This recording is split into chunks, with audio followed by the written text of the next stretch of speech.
Hello everyone. In this session, we are going to discuss coagulation disorders. We will be discussing three coagulation disorders here. That is Hemophilia A, classical hemophilia, Hemophilia B, that is Christmas disease, and von Willebrand disease.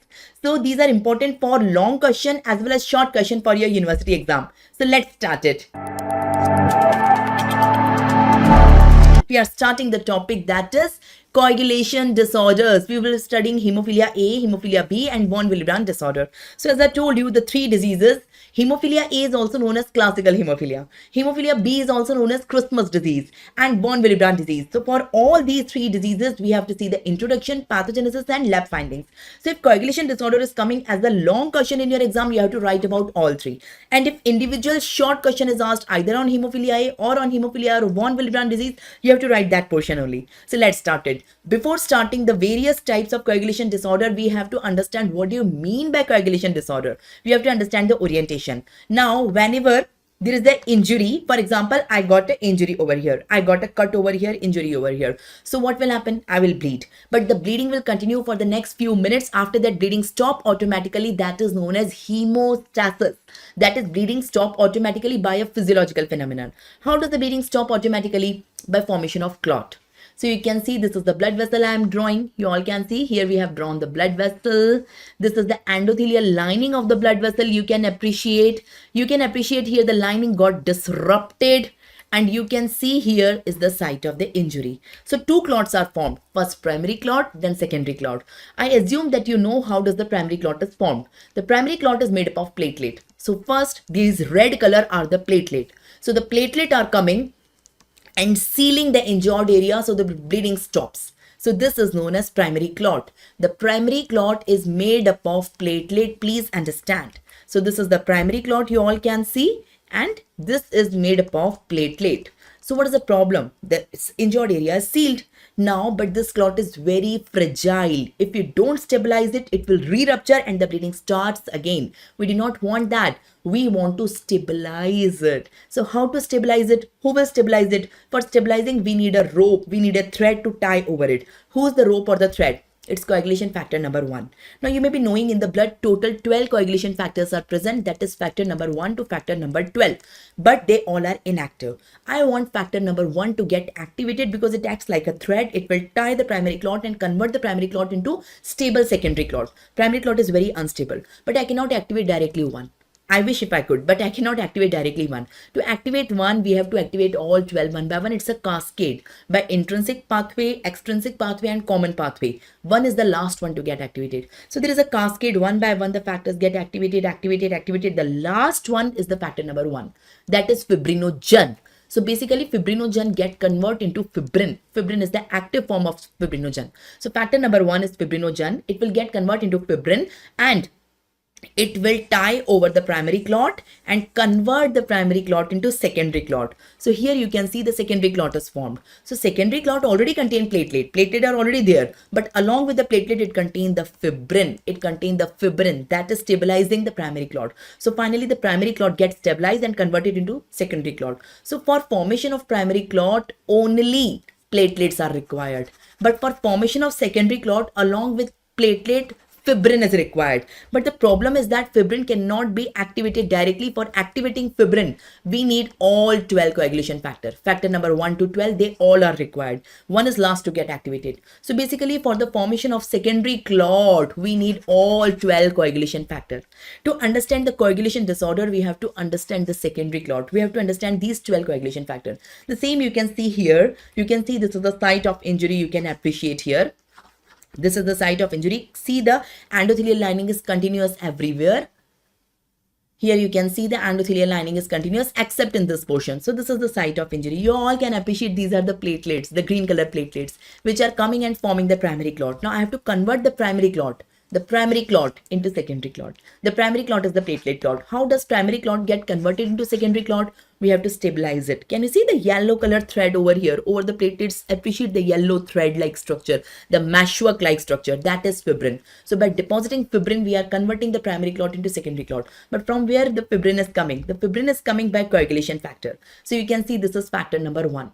The factor number 1, fibrinogen get converted into fibrin, but for this we have to activate other factors. So there are two pathways, intrinsic pathway, extrinsic pathway. In intrinsic pathway, the first factor is factor number 12.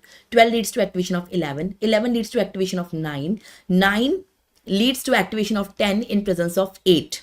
In presence of 8, 9 leads to activation of 10. 10 in presence of 5, it leads to activation of 2, and finally 1. So this is intrinsic plus common. In extrinsic pathway, it is only factor number 7 that directly leads to activation of factor number 10. So let me write it on different page. You can see the factor number 12 leads to activation of 11, it leads to activation of 9, and 9 in presence of 8 leads to activation of 10. 10 in presence of 5 leads to activation of 2, and finally 1. So this is intrinsic plus common. In extrinsic, it is 7. 7 directly leads to activation of 10. So you can see this portion, these 4 factors, these are included in intrinsic pathway. The factor 7 is constituting extrinsic pathway, and these are common for both of them. So it is common pathway. This one is known as common pathway. So you have to understand the coagulation factor. Now I want to stabilize the primary clot. For that, I want factor number 1. So either by intrinsic pathway it is get activating, or by extrinsic pathway it is getting activated. Once it is get activated, it convert the primary clot into secondary clot by stabilizing it. I am interested in one, but for one we need all others. Now imagine if any one of them is missing. For example, either factor number 8 is missing or factor number 9 is missing. You imagine either 8 is missing or 9 is missing. So that is hemophilia A and B. So if any of them, hemophilia A is factor 8 is missing, hemophilia B is factor 9 is missing. So if any of them is missing, so one will not get activated. If one will not get activated, primary will not convert into secondary. Primary will remain as primary and it will re-rupture and cause the bleeding. So that is coagulation defect. The third one is the von Willebrand disease. In von Willebrand disease, the von Willebrand factor is required for the carrier of 8. If von Willebrand is absent, so 8 will not functional. Although 8 is present, but it will not functional because its carrier is absent. So if 8 is not functional, again, one will not get activated and it will lead to coagulation defect. So basically in all the coagulation disorder, my topic is coagulation disorder. Right now, I'm teaching you coagulation disorders in this episode. So here, in all coagulation disorders, that is in hemophilia A, hemophilia B, and von Willebrand disease. Von Willebrand disease. In all three, the problem is that fibrin is not formed. Ultimately, fibrin factor 1 is not formed. So primary clot cannot be converted into secondary. Primary remain as primary only because the fibrin is absent. The fibrin is not formed. And primary will remain as primary only and it will re-rupture and bleed. Why fibrin is not formed? In hemophilia A, factor 8 is absent. That's why fibrin is not formed.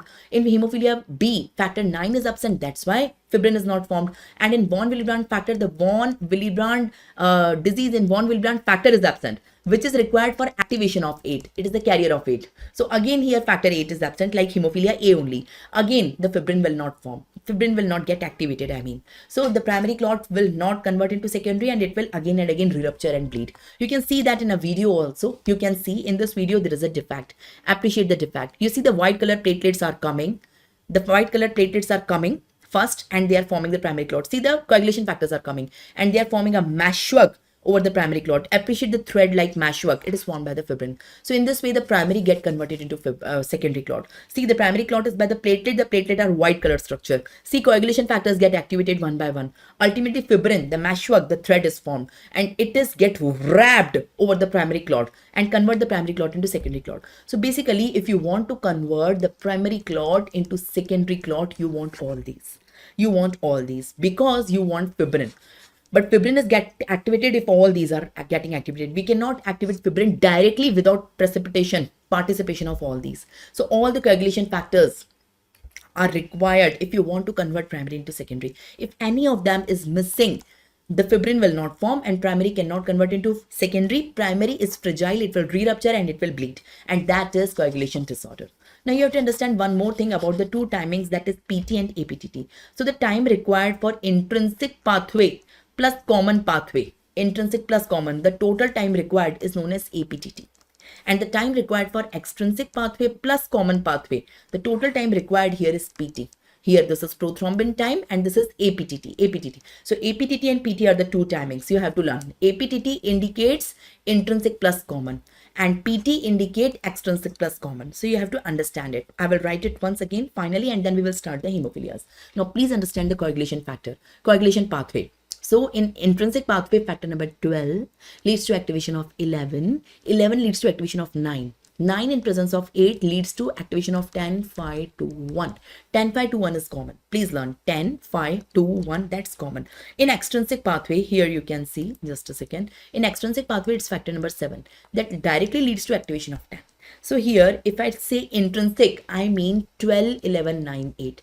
If I say extrinsic, I mean 7. And if I say common, I mean 10, 5, 2, 1. So you have to learn the numbers. You have to learn these numbers. Now, if I say APTT, APTT indicates, it's a time, it indicates 8 factors together, the activity of these 8, that is intrinsic plus common. And if I say PT, it indicates the activity of 5 factors. So the 5 means factor number 7 along with the common. So 10, 5, 2, 1 is both of them. So APTT indicates intrinsic pathway.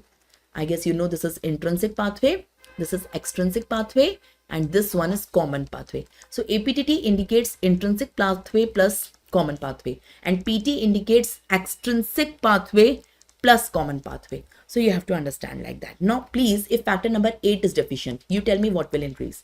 If 8 is deficient, so APTT will be affected. PT will not affect. So in that case, APTT will be prolonged. If factor 9 is deficient, again APTT is prolonged. So in both the hemophilias, hemophilia A and B, APTT will be prolonged, not PT. So I've given you an overview. Now let's start. Here you can see. Can you see this diagram? Beautiful diagram.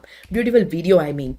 Here in this video, you can see the white color are the platelets. You can see the primary clot get disrupted because it cannot be converted into secondary clot. So basically the primary clot is formed made up of platelet. But if you can't convert primary into secondary because the fibrin is absent, factor number 1 is absent, fibrin is absent because one of the coagulation factor is absent. So fibrin cannot be get activated. So you cannot convert primary into secondary. So primary will re-rupture and leads to bleeding. Have a look on this video. See the white color platelet, star-shaped platelet.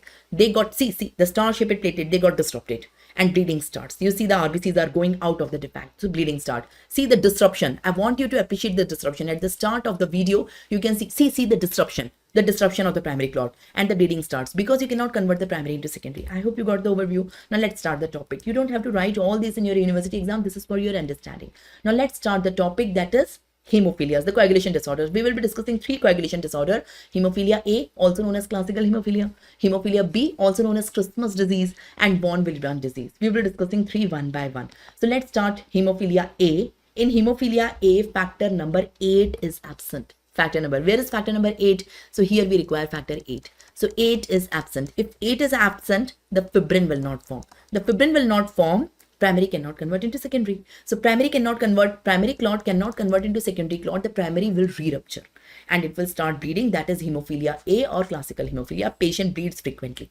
So it's a X-linked recessive disorder. So you may be knowing various genetic inheritance pattern. In X-linked recessive disorder, the females are the carrier. Female don't manifest and males are the cases they manifest. So Hemophilia A presents only in males. In females, if it is present, they are carrier. They are not symptomatic. So males are symptomatic because it's a X-linked recessive disease. You have to write down in the introduction. The main problem is that factor 8 is absent. God has not given factor number 8. All other factors are present.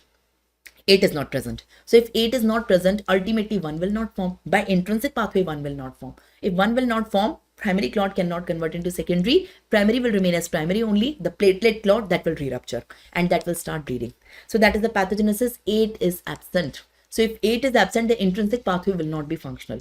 This is 8. You can see factor number 8. It's absent. So the complete intrinsic pathway is non-functional. Factor number 1 will not get activated and the person bleeds. So here BT is prolonged. APTT is prolonged, but PT is normal. You can understand why. You all can understand because this time indicate APTT and this time here indicate PT. So there is no problem in PT. The problem is in APTT. The problem is in the intrinsic pathway. The problem is not there in extrinsic pathway. Since the factor 8 belongs to intrinsic pathway, that's why APTT will prolong, but PT will be normal. So please mind it. The PT is normal, but APTT is prolonged. And BT, bleeding time, is going to be prolonged in any way. So just suppose I'm having hemophilia A. For example, I'm a subject and I got hemophilia A. So in my blood, the platelets are normal. Normal in quality, normal in quantity. Along with the platelet, I'm having 12 coagulation factor. Out of the 12, the factor number 8 is absent in me. I'm having only 11. I don't have 12. I'm having factor number 8 absent in me, and I got an injury over here. For example, I got an injury over here. So what will happen? So although it's not manifest in males, I'm taking an example. Just suppose in male it is happening. A male is there in whose blood the platelets are present. All platelets are normal in quality as well as quantity. But along with the platelet, the coagulation factor, one of the coagulation factor is missing, factor number 8. And that male got an injury. So what will happen? The primary clot will be formed. The person will bleed. But after few minutes, the primary clot will be sealed.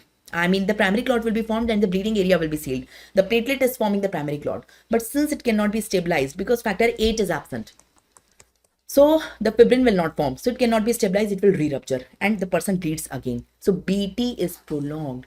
But here APTT is prolonged and PT is normal. And if you see all the factors, factor 1 to factor 12, only 8 is absent. Rest all are normal. So that is the lab finding, you can understand. Coming on hemophilia B, also known as Christmas disease. Now in your university exam, you can get a short note on the Christmas disease. So you must understand the examiner is asking about the hemophilia B. Christmas disease is hemophilia B. Okay, so here factor number 9 is absent. Which factor is absent? Factor 8 is normal, but factor 9 is absent. Since 9 is absent, the intrinsic pathway will be defective. Since intrinsic pathway will be defective, I mean factor 12 get activation of 11, but since 9 is absent, the further pathway will not carried out. So factor number 1 will not form. It will not get activated. Since 1 will not activate, the primary clot cannot convert into secondary, because to convert primary into secondary, we need factor 1, that is fibrin. So primary cannot convert into secondary. Primary will remain as primary only. It will re-rupture, it will bleed, and that is the bleeding in hemophilia B. So here absence of factor number 9. Although this hemophilia is rare as compared to A. A is more common, this one is rare. But both of them are X-linked recessive disease. That's why, like hemophilia A, hemophilia B also manifests only in males, not in females. Females are carrier here. So that is the introduction. Here the pathogenesis is very simple. Here 9 is absent. You have to draw this complete in your exam and make a cross over 9, big cross over 9. Since 9 is absent, intrinsic pathway is non-functional. So factor 1 will not get activated, primary will not get converted into secondary, primary will re-rupture, it will bleed. You have to write down the story, and making this complete coagulation pathway, you have to explain it.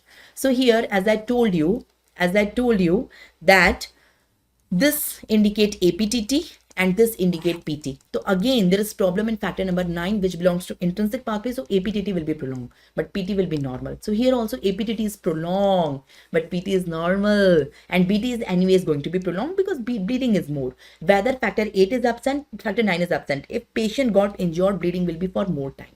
That is BT. BT is going to be prolonged in both of them. And here if you see all the factors, factor number 9 is absent among the 12. So that is the thing. The third and the last is the von Willebrand disease. So there are 3 coagulation factors. Now we have seen hemophilia A, we have seen hemophilia B. Now it's time to see von Willebrand disease. What is happening in von Willebrand disease? To understand von Willebrand disease, you have to understand von Willebrand factor. So there is a von Willebrand factor in human blood. It's a factor. It is having 2 functions. What are the 2 functions? Number 1, it is responsible for adhesion, platelet adhesion. So it is responsible for primary clot also. It's have a role in the primary clot. And it is the carrier of factor number 8. Factor number 8. So since factor 8 is involved in secondary clot, so it is having a role in the secondary clot also. So basically, if von Willebrand factor is absent or defective, the primary and secondary clot both are not formed, and patient will bleed. So let me explain its role, its double role. It's having a double role. So let me draw a blood vessel. Let me draw the endothelial lining here. You can see here I'm showing you the disruption of the endothelial lining. You can see this is the site of the injury. Now this is the site of injury. First primary clot is formed. How does primary clot form? The platelets who are passing from here, they will come and seal the area. How does the platelet seal the area? I have told you in my first session of the platelet disorder, that is classification classification of bleeding disorder video, where I have discussed the hemostasis steps in detail. There also I told you how does the platelet are coming and sealing this area. So they require a bridge. The bridge is von Willebrand factor. They cannot directly form a bond with the subendothelial tissue. You can appreciate this is the subendothelial tissue. I want to make a bond between the platelet and the subendothelial tissue. The platelet and the subendothelial tissue, but they cannot make a bond directly. So they require a bridge. Can you see the triangles? This is von Willebrand factor. So this von Willebrand factor is required for the bridge formation, and this step is known as platelet adhesion. After that, more platelets will come and they will form bond with platelet. So platelet is forming the bond with platelet. That is platelet aggregation. So this is the primary clot is formed in front of you. You all can see this is the primary clot. Here the bond is formed between platelet and platelet. So first platelet adhesion, then aggregation. I mean, this row is showing adhesion and remaining all are showing aggregation. In adhesion, platelet is forming bond with subendothelial tissue, and in aggregation, they are forming bond with themselves. So for adhesion, we require von Willebrand factor. Now we want to stabilize it. This is primary clot. No, it is platelet clot, primary clot. It is not stable. We have to make a meshwork of the fibrin. So if I want to convert primary into secondary, I need factor number 1. Factor number 1. For activation of 1, we require all 12 together. All coagulation factors. So it's a cascade. 12 leads to activation of 11, 9, 8, 10, 5, 2, 1. Finally, 1 get activated. And 1 will form a meshwork over here. So the primary will get converted into secondary. So if you want to convert primary into secondary, you require all 12. Among all 12, one of them is 8. And the carrier of 8 is again von Willebrand factor. So 8 will get activated, its carrier, if von Willebrand factor is present. Now imagine the person is having von Willebrand disease. What do you mean by von Willebrand disease? The von Willebrand factor is either absent or present, it's non-functional. So whatever it is, either it is absent or if it is present, it's non-functional. So neither the platelet adhesion will take place, so primary clot will not form, and nor the factor 8 will get activated because the carrier for that is absent. So if 8 is absent, factor 1 will not get activated and secondary clot will also not form. So if von Willebrand factor is absent, neither the primary clot will form nor the secondary clot is formed, because von Willebrand factor is required for both of them. So that is the double rule. So same thing is written. It's having a double rule. Number 1, platelet adhesion required for primary clot, and it's the carrier for factor number 8, which is required for secondary clot. So if von Willebrand factor is absent, so here, if von Willebrand factor is absent, neither the primary clot nor the secondary clot will be formed. And among the 3 disorders, Hemophilia A, Hemophilia B, and von Willebrand disease, the 3 coagulation disorder, this one is the most common one. So as I told you, if the platelet adhesion do not take place, primary clot will not form. And if coagulation defect is there, factor 8 carrier is absent, secondary clot will not form. So if primary clot will not form, patient will have mucosal and skin bleeding. And if secondary clot is not formed, patient have hemorrhages and intramuscular hematomas in the muscle. So bleeding pattern may be different. So ultimately patient is bleeding. So in the lab findings here also, BT is prolonged. Platelet count is normal because there is no thrombocytopenia. If you see the von Willebrand concentration in the blood, it will be less. Here APTT is prolonged, PT is normal. Why APTT is prolonged? Because this is required for activation of factor number 8. And factor number 8 is a component of intrinsic pathway, not extrinsic pathway. That's why here APTT is prolonged, not the PT. And there is a special test which is known as Tourniquet Test or Hess Capillary Test. How to perform this test? So here is my patient in which I'm assuming that the patient is having von Willebrand disease. So what I will take a BP cuff, blood pressure cuff. You know how to measure the blood pressure with sphygmomanometer. So I will take the cuff of the sphygmomanometer and tie it on the one of the arm of the patient. And we will set the pressure. We will inflate the cuff and we will set the pressure between systolic and diastolic. If systolic blood pressure is 120, diastolic is 80. So we will set the pressure at 100. That is between systolic and diastolic blood pressure and keep it there for 5 minutes. So just suppose I am the person in which you are suspecting I am having von Willebrand disease. So what you are doing for confirmation, you are taking a blood pressure cuff, the sphygmomanometer, and tying in my arm. And you will set the pressure at 100 mm of mercury and let it be there for 5 minutes.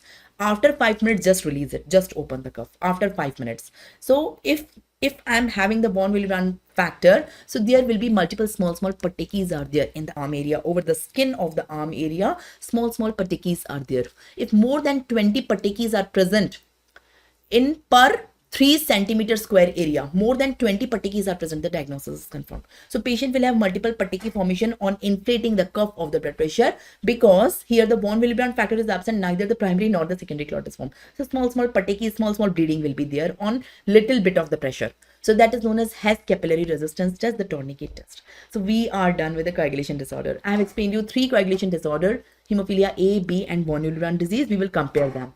So I taught you Hemophilia A, I taught you Hemophilia B, and I taught you von Willebrand disease. Okay, Hemophilia A is also known as classical hemophilia. Hemophilia B is also known as Christmas disease, and von Willebrand disease is von Willebrand. Among the three, this one is the most common. The von Willebrand one is the most common. Here the problem is that factor number 8 is absent. Here the problem is that factor number 9 is absent. Here the problem is that von Willebrand factor is absent, which is required for double rule. Number 1, it is required for platelet adhesion, which cannot happen here. And number 2, it is the carrier of factor number 8, so factor number 8 cannot be get activated. So if you see, here 8 is not activated, 8 is absent, so fibrin will not form and APTT will be prolonged. But PT is normal. And BT is going to be prolonged in all of them. Here also BT prolonged, here also BT prolonged, here also BT prolonged, because these are the coagulation defects. And in all of them, APTT is prolonged, and in all of them, the PT is going to be normal.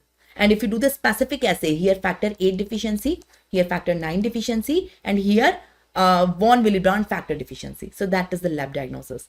And the clinical features is common in all of them. The person bleeds from multiple sites. So these two, this one is X-linked recessive. This one is also X-linked recessive. So since they are X-linked recessive, they manifest in males. The females are the carriers. So that's all about it. I hope you got the topic. Don't forget to have a look on the previous year university exam questions of this topic, which is given in the notes as well as question bank. Thank you so much. Hi friends. Hope you enjoyed the video and learned the concept behind that. This was one of the video from our complete course of pathology, that is Pathology Blockbuster. If you want to watch more such free videos from this course, you have to visit our course.